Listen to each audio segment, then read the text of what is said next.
yo soy la pastora Corey Gómez y es una bendición para mí poder estar compartiendo contigo en este nuevo tiempo.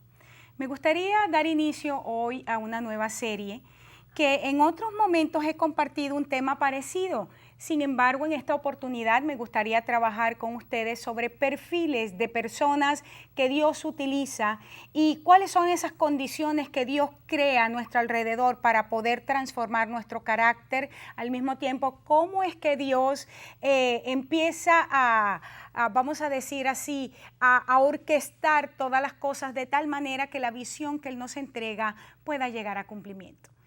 En este día quiero entonces iniciar una serie sobre los principios de edificación basados en la experiencia de Nehemías.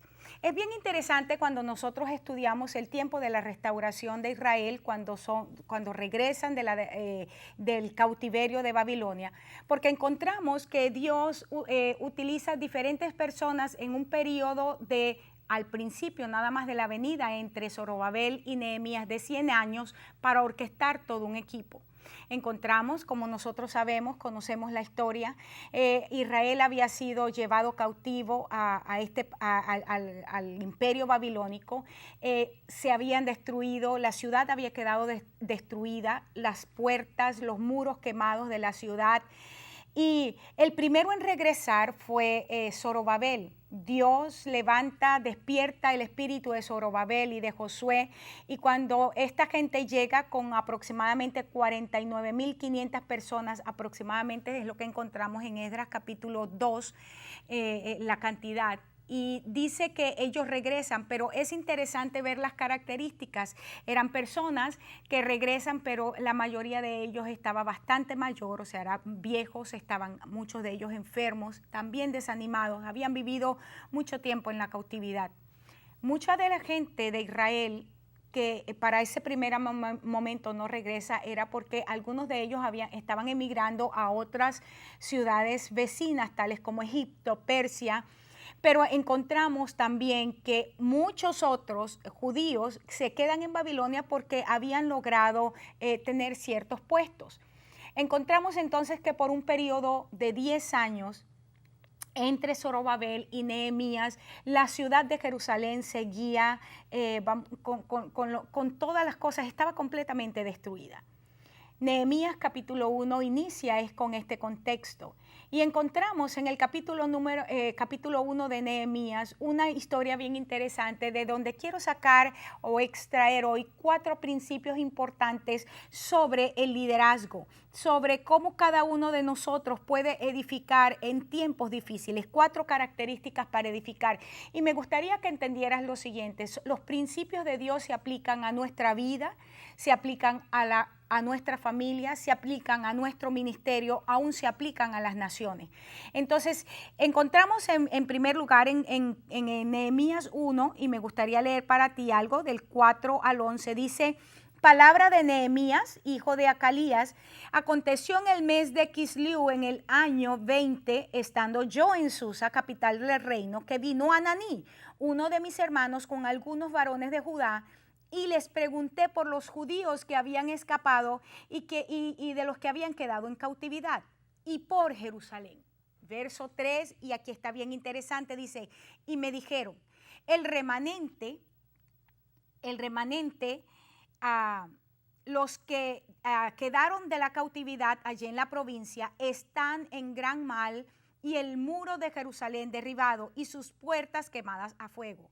Verso 4, cuando oí estas palabras, me senté y lloré e hice duelo por algunos días y ayuné y oré delante del Dios de los cielos. Es un pasaje bastante conocido por nosotros, pero que nos muestra o pone de relieve cosas que son importantes en la vida de un hombre o una mujer que quieren servir a Dios y que por supuesto está convirtiéndose, o Dios está formando en él el vaso para usarle para su gloria. El primer factor que me gustaría compartir contigo en este momento a partir de este pasaje para una persona que quiere ser utilizada en la restauración, para una persona que quiere edificar su vida, la vida de su familia, el ministerio, encontramos que lo primero que necesita es tener un claro reconocimiento de las necesidades. Encontramos aquí como Nehemías, estando en este lugar y permíteme usar esta palabra, hasta de opulencia. Era un hombre que no tenía problemas económicos, era un hombre que no tenía por lo menos aparente ningún tipo de problemas, estaba en el mejor lugar del reino, estaba en el palacio, era el hombre de mayor confianza del rey, tenía que probar su comida, era el copero del rey. Y este hombre no había dejado nunca de pensar ni en las promesas de Dios para su pueblo, ni tampoco de cómo él podía ser una pieza clave en la edificación. Y encontramos aquí que este hombre le pregunta a su hermano cómo está, cuál era la condición de la ciudad. Y dice que cuando recibe el reporte que los muros estaban derribados, que las puertas estaban quemadas, que la gente estaba en oprobio, dice en el verso 4 que se sentó, lloró, ayunó, hizo duelo delante del Señor. Es muy importante para una persona que dice estar siendo usada por Dios, que pueda reconocer cuál es la situación, tener una evaluación clara, una evaluación objetiva de cuál es el problema, porque queremos que Dios nos utilice, queremos ser gente a quien Dios de una manera efectiva pueda utilizar para que sus propósitos eternos sean establecidos. Pero Dios requiere de parte nuestra, hay una obra que hace Dios, pero hay una obra que nosotros hacemos, y de parte nuestra Dios espera que nosotros podamos tener una visión clara de lo que está ocurriendo. ¿Cuáles son las cosas que están ocurriendo? Fíjate esto. Encontramos que cuando nosotros somos posicionados, cuando el Señor por su misericordia nos coloca en un lugar, nosotros podemos abrir nuestros ojos y poder evaluar y decir, bueno, está ocurriendo esto, está pasando esto, este es el problema de la gente, esta es la condición de la gente, esta es la condición del lugar en el que estoy siendo asignado. ¿Por qué esto es importante? Vuelvo a repetirte, porque la obra es de Dios, pero Dios nos utiliza como gente que se convierte en su colaborador. De la misma manera que somos herederos, pero también coherederos con Cristo, esto implica coherederos en todas las cosas, no solamente en el haber sido sentados en lugares celestiales juntamente con Jesucristo para gobernar desde allí, pero también en el hecho de que así como Jesús, nosotros estamos caminando para que el reino de los cielos sea establecido. Ahora bien, es importante entonces establecer en nuestra mente un verdadero líder, un verdadero hombre, una verdadera mujer de Dios que quiere ser utilizado de manera efectiva por Dios. Es alguien que hará un reconocimiento objetivo del problema.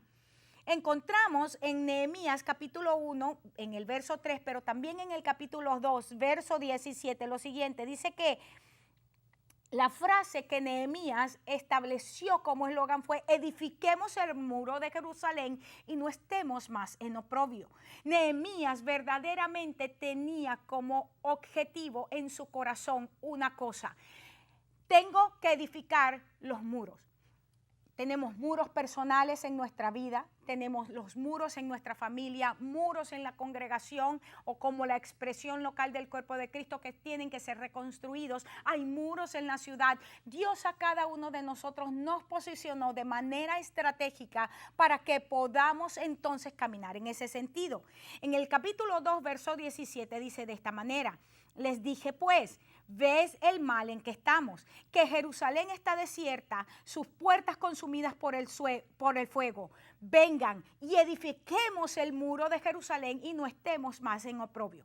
La reconstrucción de los muros, la instalación de las puertas implicaban protección para cada familia que había regresado, implicaba la protección de la ciudad, pero también implicaba seguridad para el pueblo. De la misma manera hoy, hermanos, Dios nos colocó, pero nuestras familias necesitan seguridad, nuestras familias necesitan protección. Cada uno de nosotros como gente que forma parte integral de las familias, de una familia, pero también de las familias de la iglesia, necesitamos entender, necesitamos mirar con el ojo de Dios cuáles son esas cosas que el enemigo ha venido y ha destruido. A lo largo de nuestros años hemos vivido situaciones difíciles, hemos tenido luchas cruentas y en muchos de esos momentos Satanás de alguna manera ha ganado ventaja en nuestras vidas y ha roto muros que significan la protección de nuestra vida. El muro como por ejemplo, cómo está nuestra área del perdón, cómo está nuestra área de victoria, cómo está nuestra área, por ejemplo, de fe. Son cosas que deben ser reconstruidas en nuestra vida. Estamos viviendo un tiempo donde verdaderamente Dios se está moviendo con poder y con autoridad. Creo que hemos llegado a un nivel de revelación donde entendemos que los decretos proféticos, los decretos gubernamentales traen orden al pueblo de Dios, traen orden a la familia, traen orden a nuestra vida. Sin embargo, no podemos dejar de lado cosas de las cuales ya Dios nos ha hecho caminar, que tiene que ver, por supuesto, con sanidad en nuestra vida, con restauración en nuestra propia vida, en nuestro propio ser. Somos cuerpo, alma y espíritu y el Señor quiere traer a nuestras vidas una sanidad absoluta de tal manera que podamos manifestar a Cristo. La segunda cosa que me parece interesante a partir del primer capítulo de Nehemías es que Nehemías decide o toma una actitud y es que se preocupa de manera personal por el problema. No es suficiente conocer las necesidades, no es suficiente saber con que tenemos situaciones en la iglesia o situaciones en la familia, sino es importante que nosotros decidamos asumir una actitud proactiva. ¿Qué puedo hacer con respecto al problema? ¿Para qué Dios me ha formado? ¿Para qué Dios me ha escogido en un tiempo como este? ¿Por qué Dios me ha posicionado en el lugar donde estoy, en el tiempo preciso en el cual me encuentro? Encontramos entonces que Nehemías camina más allá del simple reconocimiento del problema y más allá del simple llorar, sentirse mal, ayunar por la situación, decide que él podía ser un factor de cambio en la situación que estaba viviendo el pueblo de Dios. De la misma manera quiero decirte, tú puedes convertirte en factor de cambio para lo que Dios está haciendo en este tiempo. Todos coinciden, todos los eclesiólogos coinciden con que estamos viviendo el tiempo de la reforma más profunda de la Iglesia de Jesucristo. Si has escuchado mi mensaje por los últimos años, te darás cuenta que como profeta de Dios he estado declarando la reforma que el mismo Señor por su Espíritu Santo está operando en la Iglesia. ¿Cuál es nuestro trabajo como gente de Dios? Es decidir que nosotros vamos a caminar siendo colaboradores de Dios de tal manera que el diseño de Dios, que el diseño del cielo, que el diseño original pueda tomar parte en nuestras vidas, pueda tomar parte en el cuerpo de Jesucristo y que nosotros podamos ver con nuestros ojos esa obra perfecta y maravillosa que Dios está haciendo. Vemos entonces que Nehemías es llamado por Dios a reconstruir el muro. En ese momento, cuando Nehemías ora, cuando Nehemías ayuda, empieza a verse a sí mismo como ese factor de cambio, como el agente que promueve los cambios para que la gloria de Dios se manifieste. ¿Cuál es la visión de ti mismo? ¿Cómo concibes? ¿Cómo has concebido tu ministerio? ¿Cuál es la visión de Dios para ti en un tiempo como este? Ahora, ¿por qué Nehemías tenía que preguntarse acerca del remanente? ¿Por qué Nehemías tenía que preocuparse de gente de quien estaba separado por cientos de kilómetros? Una cosa es que es bien importante y es que en el caso de Nehemías, Nehemías pudo haber dicho, bueno, al fin y al cabo no es culpa mía, lo que pasó con Jerusalén, mis antepasados pecaron, se rebelaron contra Dios, yo ahora soy un hombre que busco al Señor, creo a Dios por una restauración para mi vida. Sin embargo, Nehemías, encontramos que la oración de Nehemías, cuando decide ir más allá de simplemente dolerse por la condición de su pueblo, dolerse por la condición de la ciudad, es que Nehemías empieza a hacer una oración de reconocimiento del pecado. Estamos en un momento, hermanos, donde como iglesia de Cristo hemos perdido muchísimo espacio. Hemos permitido que espíritus territoriales no solamente entren, sino que se enseñoreen de la iglesia de Cristo. Hemos permitido a través de una enseñanza diluida de los principios de Dios que mucho pueblo de Dios hoy esté caminando lejos de lo que es la santidad y el ser apartados para Dios, para propósitos especiales. Es importante entonces que nosotros como hombres y mujeres a quienes Dios ha puesto para pastorear la grey del Señor, como obispos sobre el pueblo de Dios, como ancianos sobre el pueblo de Dios, que podamos empezar reconociendo que nos hemos apartado impíamente del Señor, que hemos dejado a nuestro Dios, que hemos permitido que cosas del mundo, que las cosas de Babilonia entren a nuestro corazón. Es importante que nosotros podamos reconocer nuestra parte de pecado, que podamos reconocer el pecado del pueblo, que confesemos el pecado del pueblo y que vengamos en arrepentimiento. Dice la palabra que el Señor no rechaza un corazón contrito y humillado. Dice la palabra que el arrepentimiento es la puerta para entrar. Cuando Juan predicaba acerca de esto, decía: arrepiéntanse y conviértanse porque el reino se ha acercado. El arrepentimiento es lo que nos da la entrada a el reino. Ahora fíjate bien. El tercer factor que encontramos aquí, porque quiero compartir contigo estos 4 principios que modelan el liderazgo, que debe ser una marca en el liderazgo.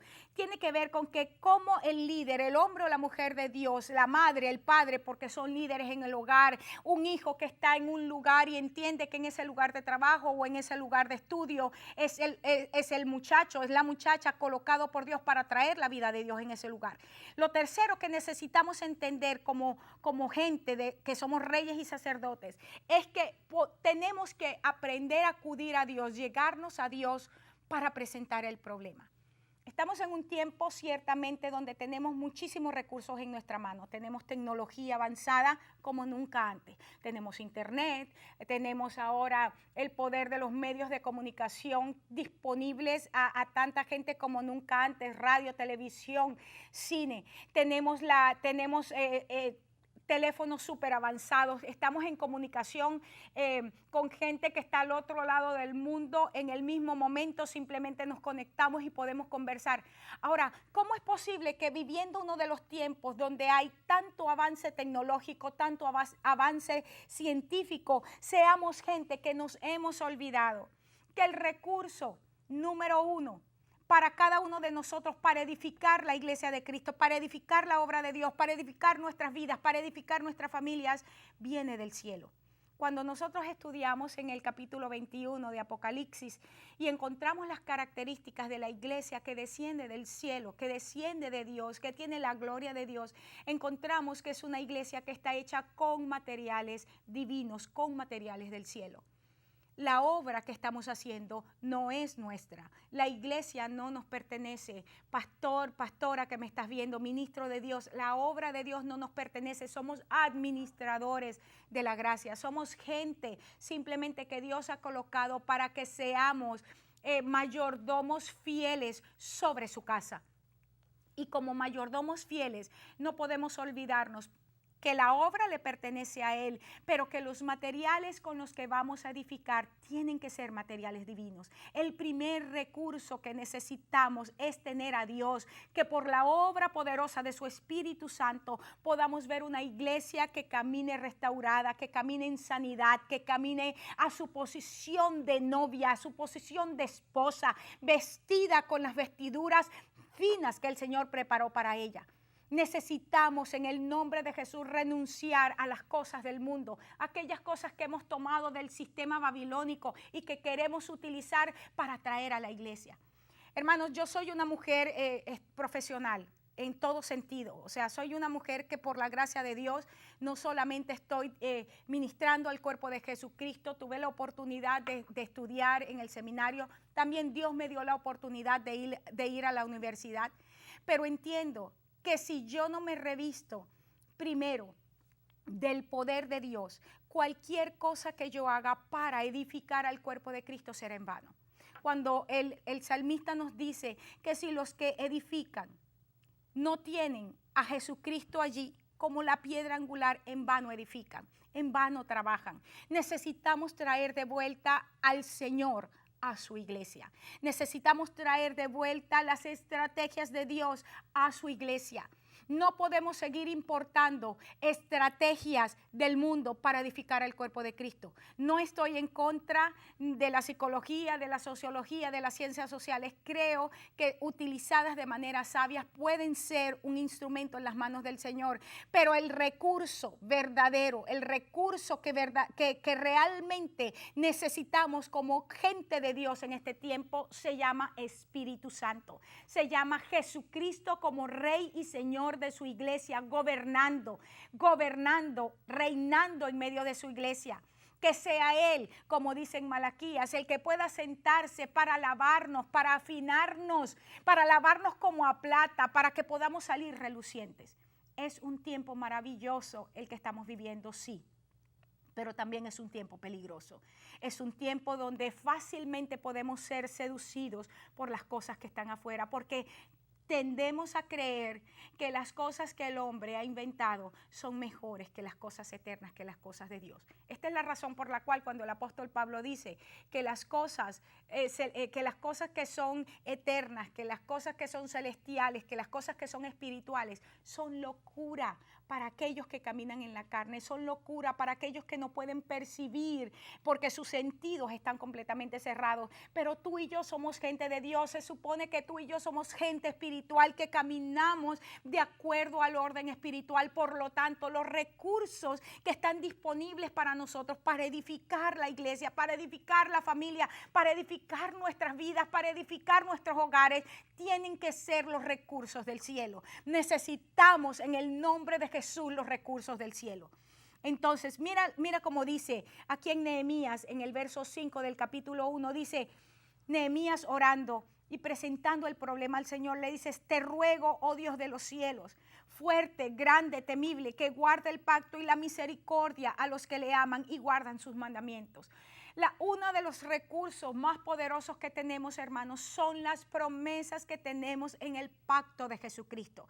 Cuando Jesucristo muere en la cruz del Calvario, y esto es lo que vemos aquí, vemos a Nehemías reconociendo la fuerza de Dios, que Dios era un Dios como ningún otro Dios había en ese tiempo y que jamás habrá ningún otro Dios como Él. Pero Nehemías de manera estratégica trae a colación y coloca sobre la mesa el pacto. Y en esto le dice: Señor, yo quiero recordarte el pacto que tú hiciste con Abraham, el pacto que hiciste con Isaac, el pacto que hiciste con Jacob, el pacto que estableciste con Moisés, el pacto que estableciste, que trajiste a cumplimiento con Josué cuando introduciéndonos a la tierra nos dijiste que la tierra nos las habías entregado, pero que no entráramos en pacto con estos pueblos, ni que tampoco hiciéramos pacto o que hiciéramos nuestras sus prácticas. Nehemías reconoció el pecado. Sí, nos apartamos, Señor, pero tu pacto, tú permaneces fiel a tu pacto. Cuando yo puedo reconocer que Dios es un Dios de pacto, cuando yo puedo reconocer que Dios es un Dios bueno, que cuando Dios entregó a su Hijo Jesucristo por amor al pueblo, por amor a su orden establecido, lo primero que Él creó, Dios crea. Cuando nos vamos al Génesis, nos encontramos allí el jardín del Edén. Todo era perfecto. Adán y Eva simplemente tenían que gobernar, tenían simplemente que tomar de la bendición que ya Dios había establecido en ese lugar. Todo estaba hecho, los árboles estaban sembrados. Ellos simplemente tenían que cosechar, colocar el nombre, tenían que multiplicarse, tenían que fructificarse, pero tenían que gobernar la tierra.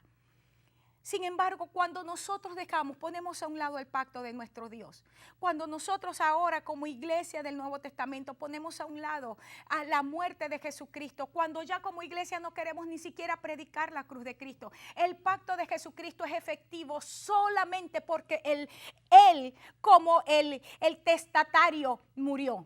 A menos que Él como testatario hubiese muerto, el pacto no entra en vigencia. Entonces, no podemos sacar de nuestra enseñanza la cruz de Cristo. La cruz de Cristo es una enseñanza central, fundamental para nosotros accesar los beneficios del pacto. Sacar la muerte de Jesucristo de la enseñanza de la iglesia de hoy es decirle al pacto que no se active en nuestras vidas. Por lo tanto, cualquier enseñanza que tú hayas escuchado por allí, porque cuando hablamos de la cruz de Cristo no estamos hablando solamente de que Jesucristo muere por O sea, su muerte es para redención, para remisión de pecados de todo aquel que viene a Él. Sino que aquel que viene a Él, la muerte implica que aquel que viene a Él entonces decide también tomar la cruz de Cristo y seguirlo. Es tener que decidir, cuando hablamos de la cruz de Cristo, que nosotros también morimos a nuestra vida, a nuestras agendas y a nuestros deseos. Y esta es la razón por la cual la enseñanza de la cruz no es una enseñanza popular en este tiempo. Pero aquí vemos a Nehemías en un tiempo poco popular también, un tiempo donde la gente no quería que le hablaran de más sacrificio, habían vivido 70 años en cautiverio, estaban enfermos, estaban cansados, lo menos que querían escuchar era: hay que pagar un precio para reconstruir, hay que pagar un precio por la sanidad, hay que pagar un precio para poder ver la ciudad restaurada. Sin embargo, Nehemías, cuando reconoce el problema, cuando lo hace suyo y cuando lo trae delante del Señor, tiene que reconocer verdaderamente: Dios, tú eres un Dios bueno, tú eres un Dios que nos ha dado promesas, pero en esas promesas hay cláusulas donde nosotros tenemos que caminar. Hablar del pacto de Jesucristo es hablar necesariamente de nuestro compromiso con Dios, es caminar con Dios en una dimensión que es diferente. Fíjate aquí. Encontramos que cuando él basa su oración en la promesa dada a Dios, por Dios al pueblo, esto lo encontramos en Deuteronomio 28, él está recordando: sí, Señor, eres bueno y eres de pacto. Por eso yo creo que si nos arrepentimos, Señor, podemos recibir de tu mano, podemos recibir de parte tuya las cosas buenas que has preparado para nosotros desde antes de la fundación del mundo. Entonces, Nehemías está diciendo: Señor, nos prometiste, pero este es el tiempo para ver en cumplimiento esas promesas. Finalmente, después que presenta la petición, le dice en el verso 11: te ruego, Dios, que ahora esté atento tu oído a nuestra oración. Nuestra necesidad en este momento, hermano, hermana que me escuchas, como gente de Dios, es que el oído del Señor esté abierto a nuestra necesidad. Quiero decirte de una manera muy particular y muy enfática en este momento: Dios es suficiente para responder a nuestras necesidades, pero Dios está deseoso de que nosotros vengamos delante de Él con corazones sinceros y no solamente presentemos nuestras peticiones y no solamente presentemos nuestras vidas, pero que le digamos: Señor, somos gente que reconocemos que aunque nos apartamos de ti, hoy podemos venir en arrepentimiento, y como dice el apóstol en el libro de Hebreos, podemos entrar confiadamente al trono de la gracia. Es porque la sangre de Jesucristo ha fluido sobre nuestras vidas de manera poderosa, de manera espectacular, y nos ha posicionado en lugares especiales con Cristo. Apenas estoy empezando esta serie y yo quiero invitarte a que tú puedas seguir sintonizando estos programas. Voy a estar grabando esta serie: Principios para la Restauración y para la Edificación, basados en el libro de Nehemías. Gracias por estar conmigo en este día. Gracias por escucharme. Quiero bendecir tu vida y quiero declarar que esta palabra encuentra buena tierra en ti. Dios te bendiga y Dios te guarde.